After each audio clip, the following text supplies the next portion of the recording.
بسم الله الرحمن الرحیم د احمد اسلامیک یوټیوب چینل سره د یو ځای کېدو دپاره د سبسکرایب په بټن کلیک کړئ او د ټالې په دې ګنګړه کلیک کړئ د نورو ویډیوګانو د لومړی حاصلولو لپاره شکریہ او د فیسبوک پیج هم لایک کړئ. نبی کریم صلی الله علیه وسلم چې د مکې د مشرکانو نه مایوس شو نو طایف ته لاړ. درې سرداران دي د طایف درې. اوږده قصه ده ما بل ځای کړې ده. یو سردار ته د دین دعوت ورکړه د ایمان تبلیغ دی دعوت الی الله دی یو لی ورکړ هغه څه ټوکې ټقالې وکړې په نبي علیه السلام پسې. بل سردار لی دعوت ورکړه هغه هم ټوکې ټقالې وکړې. دریم سردار و هغه لی دعوت ورکړه هغه هم ټوکې ټقالې وکړې. ملنډې ورپسې وکړه ټوکې ورپورې وکړې او یوازې ټوکې ټقالې نه اعلان یې وکړه د طایف ماشومانو غلامانو ته وی ورپسې چې په کاڼو یې ولی او چې کوم ځای نه راغلی چې هغه دی پورې وزغلوی. دا استهزاء عیاذا بالله ظاهر کې خو لیکن د نبی کریم صلی الله علیه وسلم شان اقدس او د حضور پاک له الله چې څه ورکړي دي ماشاءالله هغه صحبه هغوی لګیا دي او په کاڼو باندې ولي دې حتی د دواړو جهانو مبارک سردار ورسېده چې د مخ وجود نه وینې روانې دي وینې روانې دي. نبی کریم صلی الله علیه وسلم یو ځل عایشه صدیقه رضی الله تعالی عنها تپوس کوي وی د قوم د طرف نه تا ته کم سخت تکلیف رسېدلی دی؟ وی عایشې د طایف د سفر تکلیف. وی قسم دی که ما ته دا پته وه چې روان د کم ځای نه یم او ځم کم خوا دومره تکلیف دی. او دغه وخت کې ملک الجبال راځي د غرونو فرشته. دا اول فرشتې الله ته درخواست کوي الله مدد نه کوي ته لږ دومره تکلیف تیریږي او حضور پاک خو د مخلوق پې رحم و د مخلوق مینه ده ورسره د فرشتو مینه ده ورسره الله مدد نه کوي. نو ما ته دې ووایي چې وکړم مدد که نه الله مونږ له اجازت راکړه چې مونږ یې مدد وکړو. بلکل ورشه وکړئ مدد خو تپوس ترې اول وکړئ که هغه د نه مدد غواړي نو ګوره د الله هر شي کې حکمت وي. که هغه مدد غواړي نو وکړئ ورسره مدد. نو راغی نبی علیه السلام له جبریل علیه السلام ورسره دی وی ملک الجبال راغلی دی د غرونو مقرره فرشته او تا نه اجازت غواړي د الله په حکم که ته ورته اجازت کوې وی څه غواړي؟ وی دی وایي چې ما له دې اجازت راکړي د طایف دا غرونه به اوچت کړم او د طایف د خلکو به دا سرونه به یې کېدم. رښتیا ووایه چې څوک چاله یو څپېړه مور کړنی خدای خبر او وی ارمان دی نو په ګوتو به را نه شي نو فوراً خیرې شروع کړي او خدای داسې که داسې که داسې که ولې لکه جوش راځي که نه انتقام راځي په لکې. لیکن حضور پاک څه وایي؟ وی نه نه نه ګوره دغه وخت کې وایي اللهم اهد قومي انهم لا يعلمون خدای زما دې قوم ته هدایت وکړي دا نه پوهېږي زه خو پوهېږم که نه. او بیا څه وایي؟ وی الله به د دې د نسل نه هغه خلک پیدا کړي چې هغې خو به خدای ومني که نه الله به یو ومني ایمان به راوړي که نه دا سبا او خیر هم کولی شي دلته خیر او نه کړه نبي علیه السلام لیکن که سړی تنګ شي نو د خیري اجازت هم پکې شته. نبی کریم صلی الله علیه وسلم په مکه مکرمه کې چې مونځ کو ابو جهل دی عتبه دی شیبه دی ولید دی دا کافران ناست دي او یاره څوک به لاړ شي چې د قصاب خانې نه یو لرې راوړي یا سلا پیروان راوړي یو خان عقبه ابن ابي معیط سپیره بدبخته پاسېد او یو ډک لرې او یا دا پیروان چې ورته وایي دا د اوښې دی راوړه د وینو ډک. وی څه پې وکړم؟ وی نبي علیه السلام ته اشاره وکړه چې په سجده پرېوځي نو په دې شی وله کېده. څومره تکلیفات تیر کړي دي ها په شی ورته هغه کېښوده.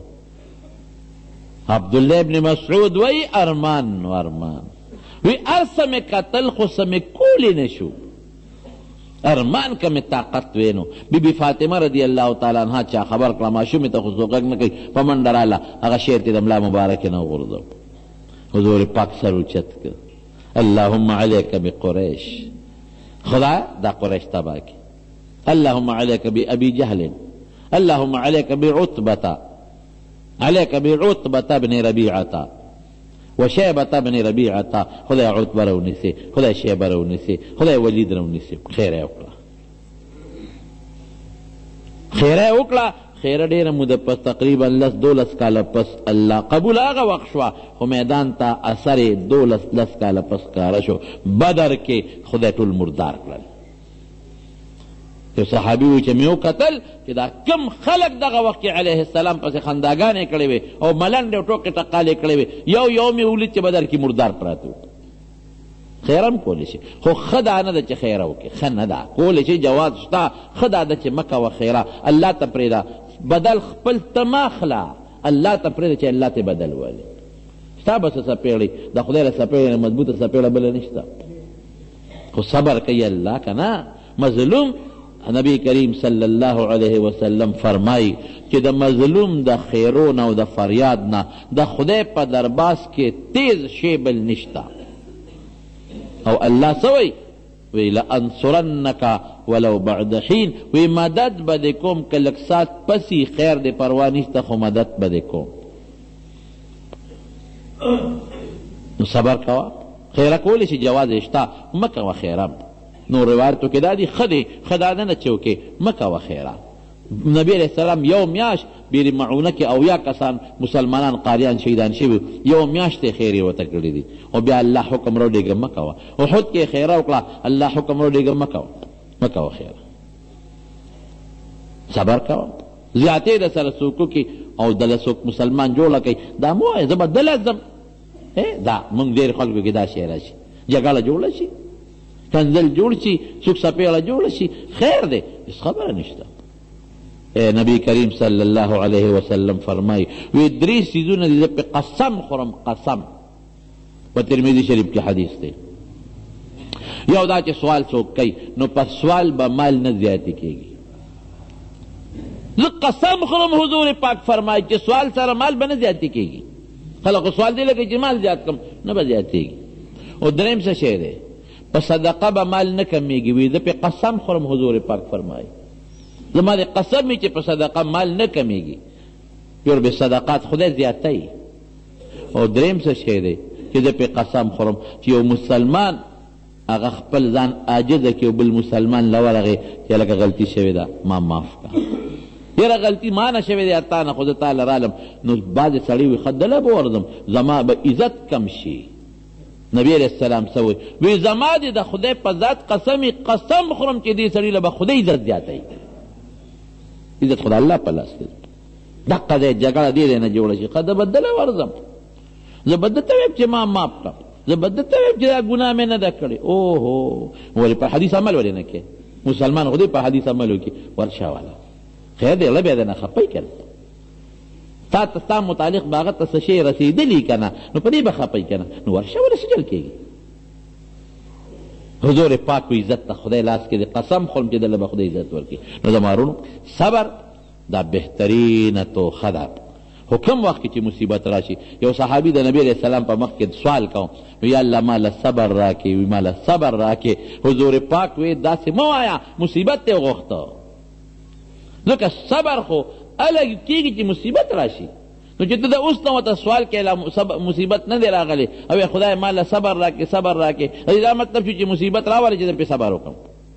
نه داسې مه وایه چې مصیبت راشي بیا صبر کوه بیا سوال وکړه خدای په دې مصیبت صبر راکې او چې مصیبت نه راغلی نو د خدای نه څه غواړه العافیه سل الله العافیه خدایه ما د مصیبت نه وساته عافیت بهترین شی دی مصیبت نه مې وساته ګناه نه مې وساته عذاب نه مې وساته داسې دعا کوه چې راشي بیا صبر کوه نو 3 قسمه صبر شو یو په نیکو په عباداتو استقامت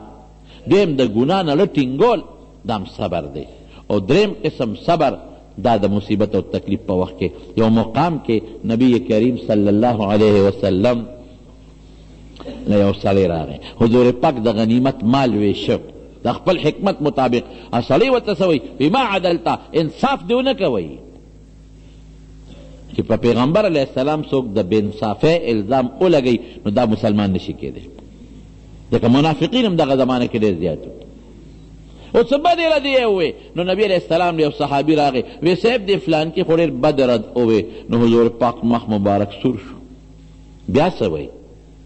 رحم الله موسی لقد اوذي من اکثر باکثر من هذا فصبر الله دې په موسی علیہ السلام رحم وکړي د دې زمانه زیات تکلیف هغه ته رسېدلی او صبر یې کړی زه به هم صبر وکړم او هغه څه صبر و چې موسی علیہ السلام پې وکړو او څه تکلیف و هر قسمه خلق شته که نه بني اسرائیل مجیبه خلق و هغوی په موسی علیہ السلام الزام ولګو چې د ده اندام مخصوصه کې نقصان دی ورته څومره خطرناک او ولې ځکه دوی به یو بل سره بربند لمبل او موسی علیہ السلام خو حیادار و بخاري شریف کې راځي نو هغه به پټ د خلکو نه لمبل بني اسرائیلو به یو دی لمبل یاره وی دا دی چې موږ سره یو ځای نه لامبي او د خپل عورت رانه پټوي نو د ده په عورت کې نقصان دی ادرا درته نشم ویلی لږه بده خبره د عورت کې د اندامونو کې بیماری ده او نقصان دی وګوره چې په خپل پیغمبر الزام او دونه خطرناک الزام سپک الزام الله د هغه براعت کو اوس به څه کوې دی خلکو سره او دا زه طالبانو ته ویم دا په حقیقت کې بعض منافقین و ظالمانو ځکه پیغمبر خدای د هر قسم عیب نه پاک پیدا کوي پیغمبر کې ظاهري عیب هم نی او باطني عیب هم نی نو دا یو ګونه بل خبرې ته اشاره وه چې ده کې ظاهري عیب دی دا څنګه پیغمبر کیدی شي اندام کې فرق دی موږ نه اندام ځکه پټوي یو ځای را سره بربند نه لامبي چې دا ده کې عیب دی او پیغمبر ظاهري عیب والا نشي کېدی دا یو بل اشاره وه الله څه چلو کو یو ځل لمبل او ځان له دې څوک نو جامې راواغېستې په یو کاڼي کېښودې او دې لامبي او چې څنګه ولمبل نو جامو ته کاڼي ته منډه کړې کاڼي رغړي منډه وي او جامې پې د پاسه پرتې دي اوهو موسی علیه السلام غصناک هم زر زر ورپسې راغی چې خدای دا کاڼي چې ته کلي ته لاړ نه چې زه به بربند دلته ناست یم صوبی یا حجر صوبی یا حجر صوبی اے کانی جامع میرا کا طالبانو ته میم کانی ته ولې چغې والې نو کانی دا منډه شروع کړه که نه کانی دا عقلمند سړي کار شروع کړه منډه وي نو ځکه ته جامع غواړي صوبی یا حجر نو کانی لاړ او د بني اسرائیلو په دا میانس کې ودرېده هغوی چې وکتل موسی علیه السلام ته والله ما بموسی من بأس هلکه دا خو ټیک ټاک دی څه تکلیف ورته نشته هسې الزام لګو نو زه یې جامې واغوستې او کاڼي باندې شروع کړه او په غزارونه پې شروع کړه ټسه ټسه ټسه ټسه ټسه ټسه نبي علیه السلام فرمایي وی قسم دې په هغې کاڼي باندې د موسی علیه السلام د غزار نښې اوس هم پرتې دي دا دغه معجزه ده یعنې په خونټۍ باندې په کاڼي نښه نه راځي دا د موسی علیه السلام معجزه ده نو ګوره څومره لوی تکلیف پیغمبر ته ورسېد صبر یې وکړو تاسې نور هم د دې متعلق بعضې علما څه نور واقعات هم ذکر کوي نو دا پیغمبرانو ته د امت ته طرف نه تکلیفونه د منافقینو د طرف نه تکلیفونه د کافرو د طرف نه تکلیفونه په هغې صبر کړی دی د مسلمان طریقه هم دا ده نو درې قسمه صبر شروع یو دا چې په نیکۍ صبر کوه استقامت کوه ګناه درته پېښه شوه ځان کلک که د ګناه نه دا هم صبر شو او درېیم تکلیف مصیبت ته ورسېد په هغې کې صبر کوه خو د مخکې د بس صبر سوال نه کې مصیبت راغی د هغې نه پس به د صبر سوال کې رب العالمین دی موږ د هر قسم مصیبتونو آفتونو او فتنو نه په امن و امان کې وساتي او چاته څه مصیبتونه مشکلات په مال کې په بدن کې په اولاد کې راغلي وي الله تعالی په هغې صبر ورکړي